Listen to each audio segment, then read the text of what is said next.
De Chroniques, chapitre 10. Roboam se rendit à Sichem, car tout Israël était venu à Sichem pour le faire roi.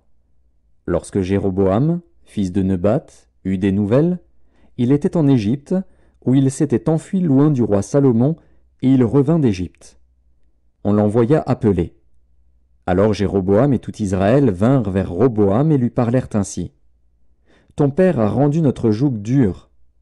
Maintenant allège cette rude servitude et le joug pesant que nous a imposé ton père, et nous te servirons. » Il leur dit, « Revenez vers moi dans 3 jours. » Et le peuple s'en alla. Le roi Roboam consulta les vieillards qui avaient été auprès de Salomon, son père, pendant sa vie, et il dit, « Que conseillez-vous de répondre à ce peuple ?» Et voici ce qu'ils lui dirent. « Si tu es bon envers ce peuple, si tu les reçois favorablement, et si tu leur parles avec bienveillance, ils seront pour toujours tes serviteurs. » Mais Roboam laissa le conseil que lui donnaient les vieillards, et il consulta les jeunes gens qui avaient grandi avec lui et qui l'entouraient. Il leur dit, « Que conseillez-vous de répondre à ce peuple qui me tient ce langage? Allège le joug que nous a imposé ton père. » Et voici ce que lui dirent les jeunes gens qui avaient grandi avec lui. « Tu parleras ainsi à ce peuple qui t'a tenu ce langage. Ton père a rendu notre joug pesant, et toi, allège-le nous. Tu leur parleras ainsi. Mon petit doigt est plus gros que les reins de mon père. Maintenant, mon père vous a chargé d'un joug pesant, et moi je vous le rendrai plus pesant.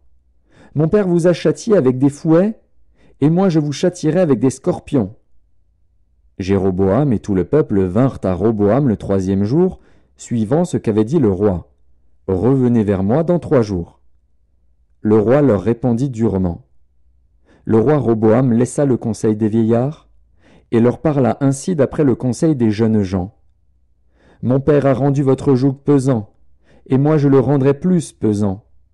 Mon père vous a châtié avec des fouets, et moi je vous châtierai avec des scorpions. » Ainsi le roi n'écouta point le peuple, car cela fut dirigé par Dieu, en vue de l'accomplissement de la parole que l'Éternel avait dite par Akija de Silo à Jéroboam, fils de Nebat.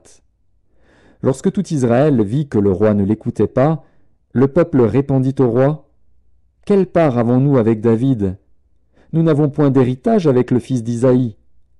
À tes tentes, Israël, maintenant, pourvois ta maison, David. » Et tout Israël s'en alla dans ses tentes.